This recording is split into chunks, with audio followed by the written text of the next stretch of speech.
안녕하십니까. 법무부 장관 한동훈입니다. 대한민국 정부를 대표하여 국회의원 이재명에 대한 체포동의 요청 이유를 말씀드리겠습니다.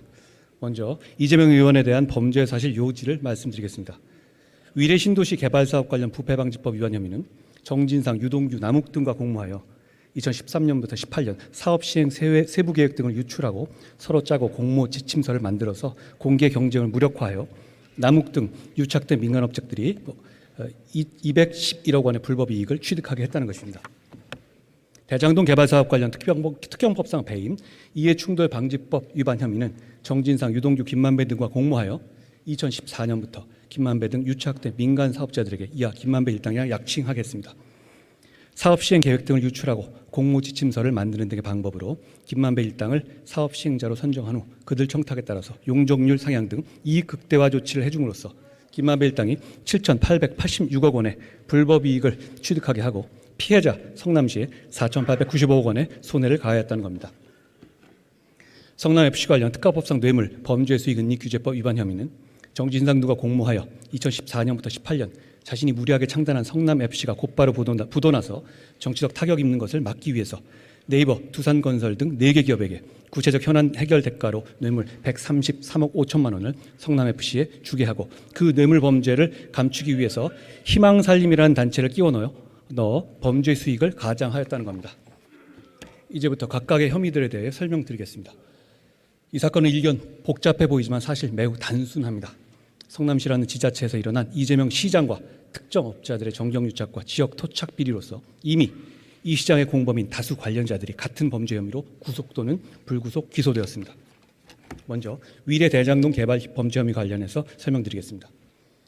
요약하면 성남 시민의 자산인 개발 이권을 공정 경쟁을 거친 상대에게 제값에 팔지 않고 미리 짜고 내정한 김만배 일당에게 고의로 헐값에 팔아넘긴 것이고, 그래서 개발 이권의 주인인 성남 시민에게 천문학적 피해를 준 범죄입니다. 비유하자면 영업사원이 100만 원짜리 휴대폰을 주인 몰래 아는 사람에게 미리 짜고 10만 원에 판 겁니다. 여기서 주인은 90만 원의 피해를 본 것이지 10만 원이라도 벌어준 것 아니냐는 변명이 통할 수는 없을 겁니다. 대장동 개발 같은 대형 부동산 개발은 첫째가 토지 확보, 즉 땅 작업이고, 둘째가 인허가, 이 두 가지가 사실상 전부입니다. 그 두 가지에 드는 비용과 불확실성, 그리고 로또 잡아보려는 민간 업자들 간의 과열 경쟁 때문에 어려운 겁니다. 만약 그 두 가지를 관에서 책임지고 해결해주고 경쟁자도 확실히 제거해준다면 민간업자 입장에서는 아무런 리스크도 없는 땅 짓고 헤엄치기가 되는 겁니다. 대장동 개발에서는 첫째, 땅 작업은 성남시가 원주민 반발 무시한 채 수용권을 동원해서 강제로 싸게 매입해서 해결해줬고, 둘째, 인허가는 아예 처음부터 이 시장 측이 김만배 일당과 한몸처럼 내통하여 진행한 사업이니 100% 보장된 것인데다가 셋째, 다른 경쟁자들도 못 들어오게 이 시장이 불법적으로 막아줬기 때문에 김만배 일당은 큰 수익을 가져갈 만한 중요한 역할을 하지도 위험부담을 지지도 경쟁을 하지도 않았습니다. 대장동 이 9,606억 원 중에서 성남시가 가져간 돈은 1,830억 원에 불과했습니다. 그렇게 성남시가 일은 다 해놓고 이익은 성남 시민이 아닌 이 시장 측과 유착된 김만배 일당이 독식하게 한 것이 이 범죄의 본질입니다. 이제 이 시장 측과 김만배 일당의 유착에 대해서 살펴보겠습니다. 이재명 시장은 2010년 성남시장에 당선되자 원래 없던 6급 정책비서관 자리를 정진상을 위해서 위인설관하고 그 6급에게 임기 8년 내내 분신처럼 성남시의 업무를 맡겼습니다. 이 시장은 선거를 도와준 유동규에게 성남시 시설관리공단과 도시개발공사 기획본부장 자리를 주고 공사 사장 등 정상적인 보고 체계를 무력화하고 정진상과 자신에게 직보하게 했습니다. 그런 정진상과 유동규 그리고 김만배는 의형제를 맺고 대장동 개발사업자의 사업자 선정을 약속했습니다. 김만배 일당은 이재명 지지 댓글 작업을 하고 방송기자를 통해서 경쟁 후보를 공격하고 종교단체에 돈을 주는 등 이 시장 선거를 지원했습니다. 2014년 성남시장 선거 당시에 정진상과 김용은 김만배 일당으로부터 뇌물 수억 원을 받았고, 김용은 2021년 이재명 대선 경선 자금으로 8억 원이 넘는 돈을 받아 구속되었습니다. 정진상은 유동규와 김만배와 대장동 특혜 대가로 428억 원의 뇌물을 받기로 약속한 범죄 혐의가 소명되어 법원에서 구속영장이 발부됐습니다. 위례 대장동 사업에서 이 시장 측은 다양한 사기적 수법들을 동원했습니다. 첫째, 이 시장은 대장동 원주민으로부터 강제로 땅을 수용할 때는 이미 확정된 서판교 터널 개통 사실을 고의로 숨겨서 땅값 상승 반영 없이 싸게 사게 해주고, 불과 몇 달 뒤에 김만배 일당이 그 땅을 팔아서 돈을 벌 때는 서판교 터널 개통으로 인한 땅값 상승을 반영하여 비싸게 팔게 해줬습니다. 둘째, 이 시장 측은 위례 대장동 공모지침서를 남욱, 김만배 등 일당과 함께 만들었습니다. 아예 수험생이 시험 문제를 직접 출제하게 한 겁니다. 셋째, 좀 더 편하게 내통하게 하기 위해서 김만배 일당 사람을 공사에 취업시켜서 공모지침서를 만드는 팀에 꽂아 넣기까지 했습니다. 넷째, 이 시장은 공모 자격에서 건설사를 원천적으로 배제해달라는 김만배 일당의 맞춤형 청탁까지 그대로 반영해서 경쟁 없는 사업자 선정과 독점 이익을 보장해줬습니다. 다섯째, 이 시장은 김만배 일당이 원하는 대로 용적률을 상향하고 임대아파트 비중을 줄여줬습니다. 여섯째, 김만배 일당이 주인인 특정 금전 신탁의 내역을 확인하고 폭증한 개발 이익을 성남시에서 가져와야 한다는 성남시 실무자들의 반대 의견이 묵살됐습니다. 일곱째, 이 시장이 하남시가 수익의 60% 이상 배당받은 사례를 보고받았지만 대장동 사업자를 선정할 때 수익의 70% 이상을 받아와야 한다는 성남시 실무진의 보고는 묵살됐습니다. 실제로 경쟁 사업자인 메리츠 컨소시엄은 공모 지침서 기준 외에 추가 이익을 공사에 배분하겠다고 제안한 바 있었습니다. 그런 사기적 내통의 결과 대장동에서 김만배 일당은 투자금으로 3억 5천만 원을 투자하고 그 2,000배가 넘는 7,886억 원이라는 천문학적 수익을 실제로 챙겼습니다. 아시다시피 국민 모두가 공분한 지점입니다. 성남시가 땅 작업에 수용권 행사해주고 인허가 원하는 대로 책임져주고 경쟁사까지 다 막아줬는데 김만배 일당이 뭘 했다고 성남 시민에게 돌아가야 할 돈 수천억 원을 가져가야 한다는 말입니까? 시민 입장에서는 단군 일의 최대 치적이 아니라 단군 일의 최대 손해라는 말이 어울린다 하겠습니다. 이제부터 성남FC 뇌물범죄 혐의도 요약해 설명드리겠습니다. 이 시장은 성남시장 재선을 위한 치적을 위해서 운영자금도 확보해두지 못한 상태에서 무리하게 성남FC를 창단했습니다만 그야말로 곧바로 부도 위기를 맞았습니다. 그런 상황에서 성남FC의 부도는 이 시장의 정치적 부도를 의미했으므로 이를 모면하기 위해서 성남 시민의 자산인 인허가권을 거래하듯이 팔았던 것으로서 해결해야 할 현안이 있는 만만한 관내기업체를 골라서 이 시장 측이 먼저 흥정을 걸고 뇌물을 받았다는 것이 이 범죄의 본질입니다. 그 기업체들이 먼저 접근한 것이 전혀 아니었습니다. 두산건설은 용도 변경과 용적률 상향, 네이버는 건축 인허가 용적률 상향, 진출입로 변경, 차병원그룹은 부지매각 용도 변경 용적률 상향, 푸른위례는 분양가 심의, 아파트 준공 승인 등이 거래 대상이었고 이 시장이 실제로 다 들어줬습니다. 그 대가가 바로 133억 원이 넘는 현금 뇌물이었습니다. 그 과정에서 희극적 상황들이 속출했습니다. 첫째, 네이버는 축구팀 광고비 명목으로 수십억을 내면서도 광고를 하기는커녕 외부에서 모르게 비밀로 하려고 전전긍긍했습니다. 기업이 광고비 내고도 광고를 비밀로 하기를 원했다는 사실이 이 돈의 실질이 부정한 돈이라는 것을 단적으로 보여주는 것입니다. 둘째, 후불제 뇌물, 할부식 뇌물 방식으로 뇌물이 지급됐습니다.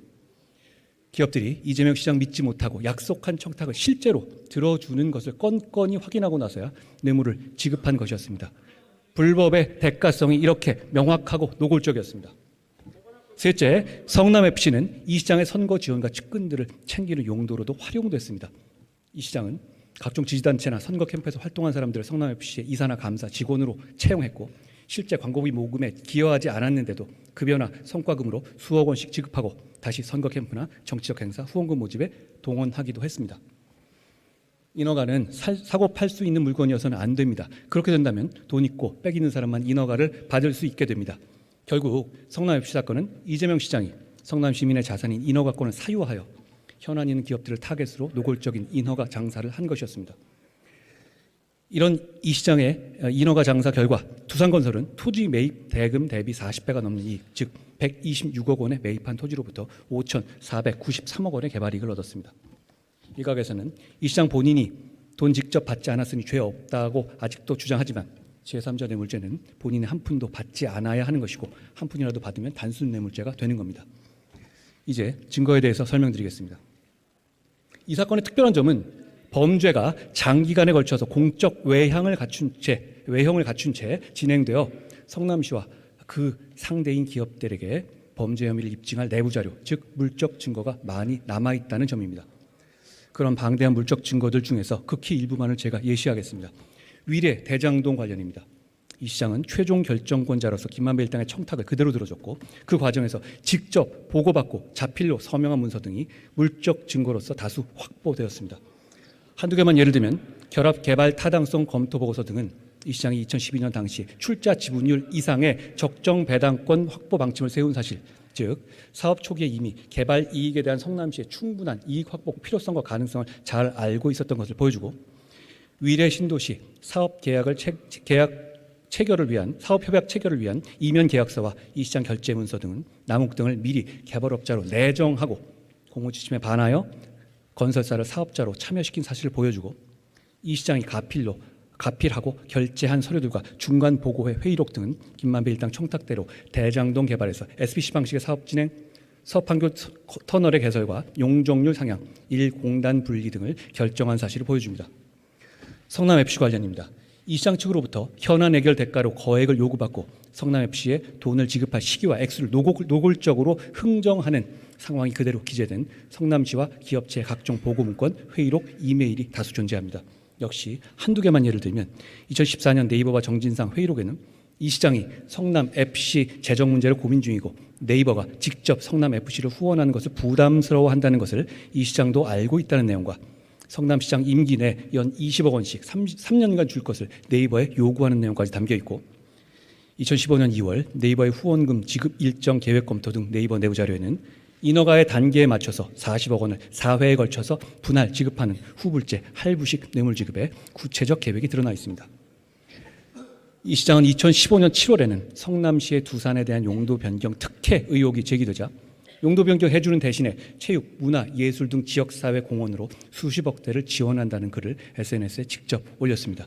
이제 와서 몰랐다고 할 수도 없는 것입니다. 시간 관계상 일부만 말씀드렸습니다만 다수의 물적 증거들이 구속영장 청구서에 적시된 사실관계와 정확히 일치합니다. 다음으로 인적 증거입니다. 이 사건은 관련자가 아주 많습니다. 그 한 명 한 명의 진술을 말씀드리기에는 시간이 부족하고 그럴 필요도 없어 보입니다. 왜냐하면 이재명 의원과 정진상을 제외한 사실상 모든 관련자들이 앞서 설명드린 범죄 혐의 내용과 물적 증거에 부합하는 진술을 하고 있기 때문입니다. 한두 명의 입에 의존한 수사가 아니라는 점을 말씀드립니다. 게다가 핵심 관련자들은 자신의 불이익과 형사처벌을 감수한 채 진술을 하고 있습니다.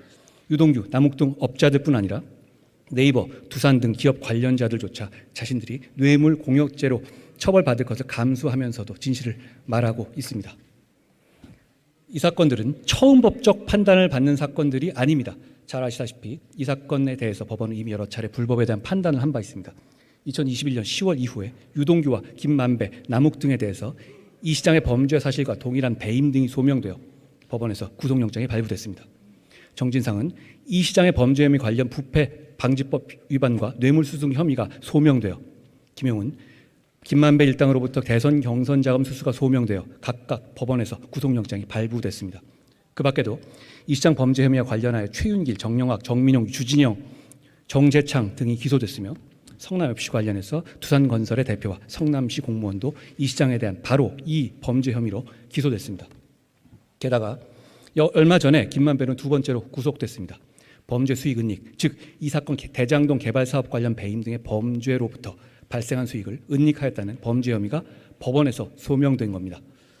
다시 말하면 범죄가 존재한다는 것을 전제로 법원에서 범죄 수익을 은닉했다는 구속영장이 발부된 것입니다. 이 많은 공범들과 관련자들에 대한 법원에서 소명된 구속 이유와 공소 사실은 이 시장에 대한 이 사건 핵심 범죄 사실을 모두 포함하고 있습니다. 다 소설이고 조작이고 증거 없다는 주장, 불법 없었다는 주장을 할 단계는 이미 지나갔습니다. 이제 마무리하겠습니다. 대장동 사건, 위례 사건, 성남FC 사건은 죄질과 범행의 규모 면에서 단 한 건만으로도 구속이 될 만한 중대 범죄들입니다. 법률에 정한 구속 사유는 도망에 염려한 화이트칼라 범죄에서는 곧 중형 선고 가능성을 의미합니다. 유력 정치인이기 때문에 도망갈 염려가 없다는 주장대로라면 이 나라에서 사회적 유력자는 그 어떤 범죄를 저질러도 구속되지 않아야 하고 전직 대통령, 대기업 회장들은 왜 구속되어 재판을 받았는지 설명할 수 없을 겁니다. 이번 체포동의안은 다른 국민들과 똑같이 법원에 심사를 받게 해달라는, 즉 판사 앞에 나오게만 해달라는 요청입니다. 수많은 이원의 공범들 그리고 다른 모든 국민들이 따르는 대한민국의 형사사법 시스템에 따라달라는 요청입니다.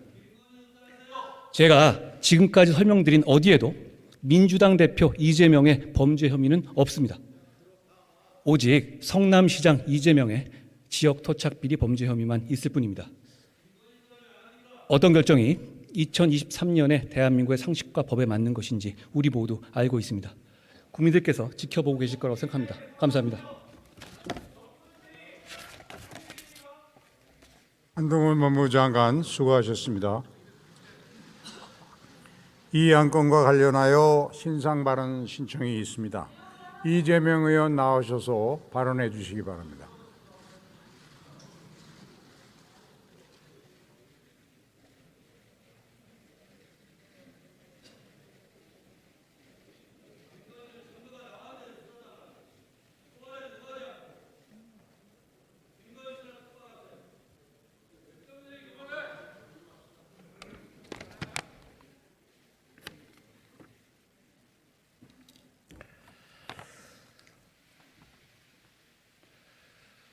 존경하는 국민 여러분, 김진표 의장님과 선배 동료 의원 여러분, 이재명입니다. 국가적 위기와 민생의 고통이 큰 지금 참으로 안타까운 심정으로 이 자리에 섰습니다. 뚜렷한 혐의도 없이 제1야당 대표를 구속시키려는 헌정사상 초유의 이번 사태는 대한민국 헌정사의 역사적인 한 장면으로 남을 것입니다. 영장 혐의 내용이 참으로 억지스럽습니다. 돈을 버는 것이 시장의 의무도 아니지만 적극 행정을 통해서 5,503억 원을 벌었음에도 더 많이 벌었어야 한다라며 배임죄라고 주장합니다. 개발 이익의 70%를 환수 못했으니 배임죄다라고 하는데 70%라는 수치는 대체 어디서 나온 것입니까? 그렇다면 개발 이익 환수가 아예 0%인 부산 LCT, 양평 공흥지구 그리고 보통의 일반적인 민간 개발 허가는 대체 무슨 죄가 되는 것입니까? 대법원도 성남시가 환수한 즉 번 돈이 5,503억 원이라 판결했는데 검찰은 여전히 환수한 금액이 1,830억이라 우깁니다. 미르재단과는 달리 성남FC는 성남시 조례로 설립된 시 산하 기업이기 때문에 사유화라고 하는 것이 불가능합니다. 성남FC는 시 예산으로 최종적으로 운영되는 만큼 자체 수입이 늘면 세금 지원이 줄어들어서 성남시가 혜택을 볼 뿐입니다. 누구도 성남FC를 통해 사익을 취할 수 없고 실제 사익을 취한 바도 없습니다.